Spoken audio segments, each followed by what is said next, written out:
ನನ್ನ ಕೊಲೀಗ್ ಪ್ರಶಾಂತನಾಥ್ ಹುಬ್ಬಳ್ಳಿಯಿಂದ ನೇರ ಸಂಪರ್ಕದಲ್ಲಿದ್ದಾರೆ. ಜೊತೆಗೆ ಕಾಂಗ್ರೆಸ್ ಬೀಟ್ನ ರಿಪೋರ್ಟರ್ ಮಾರುತೇಶ್ ಇದ್ದಾರೆ. ಪ್ರಶಾಂತ್, ಯಾಕೆ ಇಂಟೆನ್ಸಿಟಿ ಏಕಾಏಕಿ ಜಾಸ್ತಿ ಆಗ್ತಿದೆ? ಇದು ಹೇಳಿಕೆಗಳ ಇಂಟೆನ್ಸಿಟಿ ದಿನದಿಂದ ದಿನಕ್ಕೆ, ಪ್ರೆಸ್ ಮೀಟ್ನಿಂದ ಪ್ರೆಸ್ ಮೀಟ್ಗೆ ಇವತ್ತು ಎಲ್ಲ ಪ್ರಶ್ನೆಗಳಿಗೂ ಉತ್ತರ ಕೊಟ್ಟು ಬಿಡಬೇಕು ಅನ್ನುವ ಹಠದಲ್ಲಿದ್ದಂಗಿತ್ತು ರಾಜಣ್ಣ.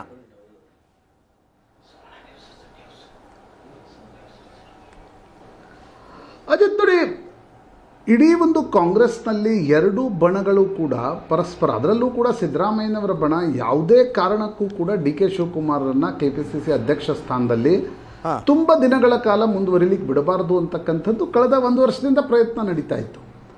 ಆದರೆ ಯಾವಾಗ ಬೈ ಎಲೆಕ್ಷನ್ಸ್ನಲ್ಲಿ ಯೋಗೇಶ್ವರನ್ನ ಕರ್ಕೊಂಡು ಬಂದು ಚುನಾವಣೆಯನ್ನು ಗೆಲ್ಲಲಾಯಿತು, ಯಾವಾಗ ಡಿ ಕೆ ಶಿವಕುಮಾರ್ ಆಂಗ್ಲ ಚಾನೆಲ್ ಒಂದಕ್ಕೆ ಒಪ್ಪಂದದ ನೆನಪು ಮಾಡಿಕೊಟ್ರು, ಅವತ್ತಿನಿಂದ ಸಿದ್ದರಾಮಯ್ಯನವರ ಬಣವು, ಒಂದು ಕಡೆ ಡಿ ಕೆ ಶಿವಕುಮಾರ್ ಕೂಡ ಡೆಸ್ಪರೇಟ್ ಇದ್ದಾರೆ, ಇನ್ನೊಂದು ಕಡೆ ಸಿದ್ದರಾಮಯ್ಯನವರ ಬಣವೂ ಕೂಡ ಡೆಸ್ಪರೇಟ್ ಇದೆ.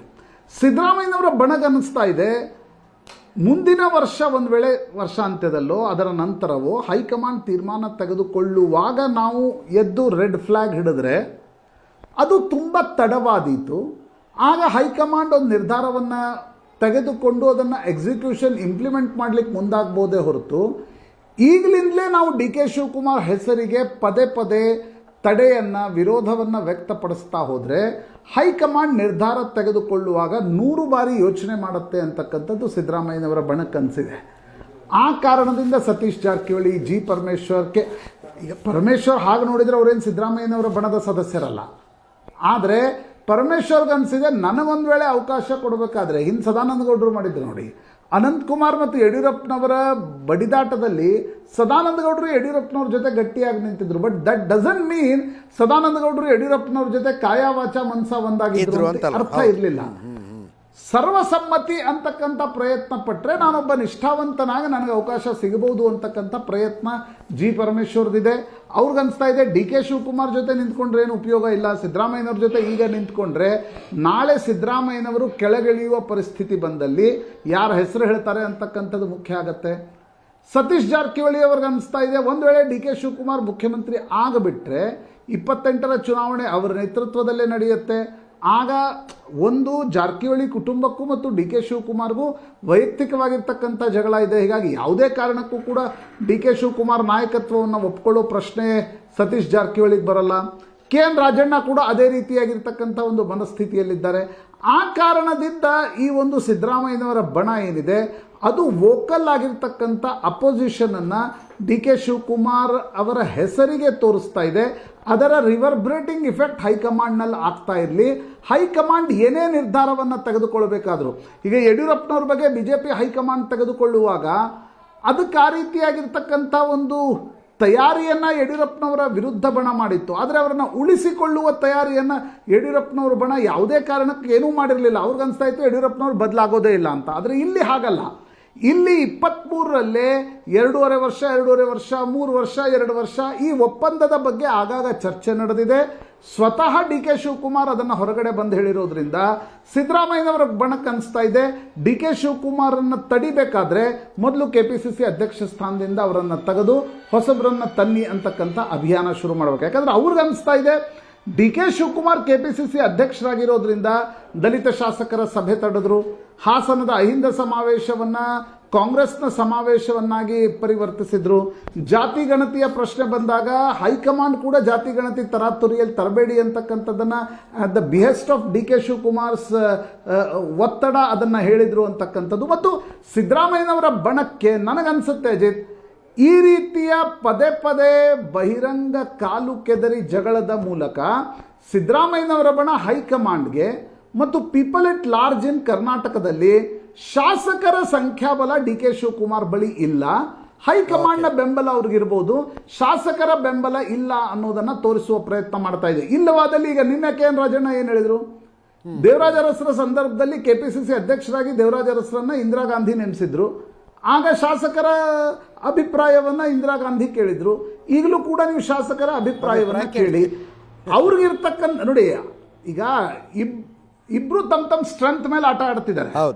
ಸಿದ್ದರಾಮಯ್ಯನವರ ಬಣದ ಸ್ಟ್ರೆಂತ್ ಇರೋದು ಶಾಸಕರ ಸಂಖ್ಯೆ, ಡಿ ಕೆ ಶಿವಕುಮಾರ್ ಸ್ಟ್ರೆಂತ್ ಇರೋದು ಹೈಕಮಾಂಡ್. ನೀವು ಸ್ಟ್ರೆಂತ್ ವೀಕ್ನೆಸ್ ಶಾರ್ಟ್ ಅನಾಲಿಸಿಸ್ ಅನ್ನು ಮಾಡೋದಾದರೆ ಸಿದ್ದರಾಮಯ್ಯನವರ ಬಣದ ವೀಕ್ನೆಸ್ ಇರ್ತಕ್ಕಂಥದ್ದು ಹೈಕಮಾಂಡ್ ಯಾವುದೋ ಒಂದು ಭರವಸೆಯನ್ನು ಡಿ ಕೆ ಶಿವಕುಮಾರ್ ಕೊಟ್ಟಿದೆ, ಅದನ್ನು ಫುಲ್ಫಿಲ್ ಮಾಡಲೇಬೇಕಾಗಿರ್ತಕ್ಕಂಥ ಒಂದು ಕಮಿಟ್ಮೆಂಟನ್ನು ಏನಾದರೂ ಗಾಂಧಿ ಪರಿವಾರ ತೋರಿಸಿದ್ರೆ ಹೈಕಮಾಂಡ್ನ ಬೆಂಬಲ ನಮ್ಗೆ ಸಿಗ್ಲಿಕ್ಕಿಲ್ಲ ಅಂತಕ್ಕಂಥದ್ದು ವೀಕ್ನೆಸ್ ಆದರೆ, ಡಿ ಕೆ ಶಿವಕುಮಾರ್ರ ವೀಕ್ನೆಸ್ ಅನ್ನು ನೀವು ನೋಡಿದರೆ ಅವರೆಷ್ಟೇ ಹೈಕಮಾಂಡ್ನಲ್ಲಿ ಪ್ರಬಲ ಇರ್ಬೋದು, ಅವರೆಷ್ಟೇ ಪಾರ್ಟಿಯಲ್ಲಿ ಅವ್ರಿಗೊಂದು ಪಕಡ್ ಇರ್ಬೋದು, ಒಂದು ಮಜಬೂತ್ ಆಗಿರ್ಬೋದು, but when it comes to legislative party meeting ಅಲ್ಲಿ ಡಿ ಕೆ ಶಿವಕುಮಾರ್ಗೆ ಆ ಮಟ್ಟದ ಬೆಂಬಲ ಇಲ್ಲ ಅಂತಕ್ಕಂಥದ್ದು ಅದಕ್ಕೆ ಎಲ್ರಿಗೂ ಗೊತ್ತಿರ್ತಕ್ಕಂಥ ಒಂದು ಸಂಗತಿ. ಆದರೆ ಅಪಾರ್ಚುನಿಟಿಯನ್ನು ನೋಡಿದಾಗ ಡಿ ಕೆ ಶಿವಕುಮಾರ್ಗೊಂದು ಅಪಾರ್ಚುನಿಟಿ ಏನು ಅಂತಂದರೆ, ನಾಳೆ 28ರ ನೇತೃತ್ವವನ್ನು ನೀವು ಸಿದ್ದರಾಮಯ್ಯನವರ ಕೈಯಲ್ಲೇ ನೇತೃತ್ವ ಕೊಡೋಕ್ಕಾಗಲ್ಲ, ಹೊಸ ನೇತೃತ್ವವನ್ನು ಕೊಡಬೇಕಾಗತ್ತೆ. ಆಗ ಬರುವ ಮೊದಲ ಹೆಸರೇ ಡಿ ಕೆ ಶಿವಕುಮಾರ್ದು. ಸಿದ್ದರಾಮಯ್ಯನವ್ರಿಗಿರ್ತಕ್ಕಂಥ ಅಪಾರ್ಚುನಿಟಿ ಏನು ಅಂದರೆ, ಸಿದ್ದರಾಮಯ್ಯನವ್ರು ನಾಳೆ ಕೆಳಗೆ ಇಳಿತೀನಿ ಅಂದರೂ ಕೂಡ ಸಿದ್ದರಾಮಯ್ಯನವರ ಬೆಂಬಲಿಗರೇನಾದರೂ ವಿಪರೀತ ಕ್ರಮಕ್ಕೆ ಹೋಗ್ತಾರೆ ಅನ್ನೋದು ಹೈಕಮಾಂಡ್ಗೆ ಮನವರಿಕೆ ಆದರೆ ಕೆಳಗಿಳಿಸುವಾಗ ಕೂಡ 10 ಬಾರಿ ಯೋಚನೆ ಮಾಡ್ಬೋದು. ಎಷ್ಟು ದಿನ ಆಗತ್ತೆ ಅಷ್ಟು ದಿನ ಸಿದ್ದರಾಮಯ್ಯನವ್ರನ್ನ ದೂಡೋಣ ಅಂತಕ್ಕಂಥ ಒಂದು ನಿರ್ಧಾರವನ್ನು ಹೈಕಮಾಂಡ್ ತೆಗೆದುಕೊಂಡ್ರು ಸಾಕು, ಸಿದ್ದರಾಮಯ್ಯನವರು ಕುರ್ಚಿಯಲ್ಲಿ ಮುಂದುವರಿಯುವ ಅನಿವಾರ್ಯತೆ ಸೃಷ್ಟಿಯಾಗ್ಬೋದು.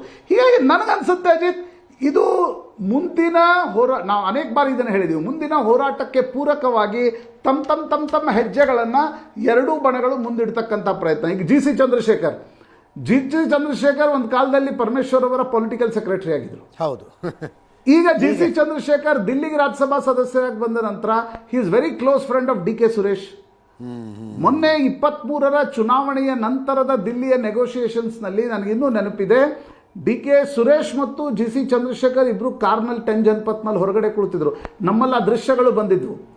ಒಂದು ರೀತಿ ಜಿ ಸಿ ಚಂದ್ರಶೇಖರ್ ಒಕ್ಕಲಿಗರು ಆಗಿರೋದ್ರಿಂದ ಅವರು ಡಿ ಕೆ ಶಿವಕುಮಾರ್ ಪರವಾಗಿ ಈಗ ಬ್ಯಾಟಿಂಗ್ ಬೀಸ್ಲಿಕ್ಕೆ ಶುರು ಮಾಡಿದ್ದಾರೆ.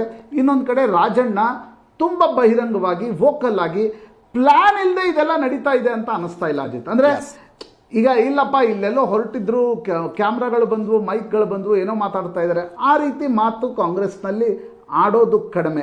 ಈಗೇನು ನಡೀತಾ ಇದೆ ಅಂದರೆ, they're all seasoned players. G C Chandrashekhar ತುಂಬ ಕಾಂಗ್ರೆಸ್ನ ರಾಜಕಾರಣವನ್ನು, ಏರಿಳಿತವನ್ನು, ಸ್ಥಿತ್ಯಂತರಗಳನ್ನು ಅಧ್ಯಯನ ಮಾಡಿಯೇ ಮಾತನಾಡ್ತಾ ಇದ್ದಾರೆ. ರಾಜಣ್ಣ ಅವ್ರಿಗಂತೂ politics is hands on. Rajanna ತುಂಬ ಸುದೀರ್ಘ ಕಾಲದವರೆಗೆ ರಾಜಕಾರಣವನ್ನು ಜನತಾ ಪರಿವಾರದಲ್ಲೂ ಮಾಡಿದ್ದಾರೆ, ಕಾಂಗ್ರೆಸ್ನಲ್ಲೂ ಮಾಡಿದ್ದಾರೆ.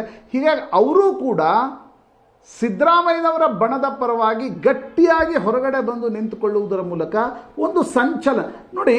ಇವತ್ತು ರಾಜಣ್ಣ ಆ ಸಂಚಲನ ಸೃಷ್ಟಿಸದೇ ಇದ್ರೆ, ಸತೀಶ್ ಜಾರಕಿಹೊಳಿ ಆ ಸಂಚಲನ ಸೃಷ್ಟಿಸದೇ ಇದ್ರೆ, ಸಿದ್ದರಾಮಯ್ಯನವರ ಬಣ ಏನು ಚಟುವಟಿಕೆ ಮಾಡ್ತಿದೆ ಅಂತಕ್ಕಂಥದ್ರ ಬಗ್ಗೆ ಯಾರಿಗೂ ಗೊತ್ತಿರಲಿಲ್ಲ.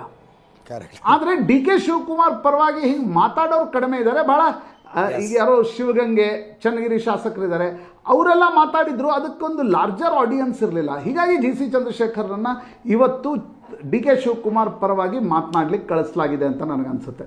ಅಜಿತ್, ಮಾರುತೇಶ್ ರೆಡಿ ಇದ್ದಾರೆ.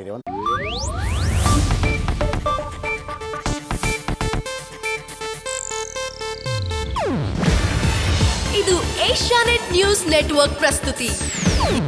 ನೀವು ನೋಡ್ತಿದ್ದೀರಾ ಏಷ್ಯಾನೆಟ್ ಸುವರ್ಣ ನ್ಯೂಸ್.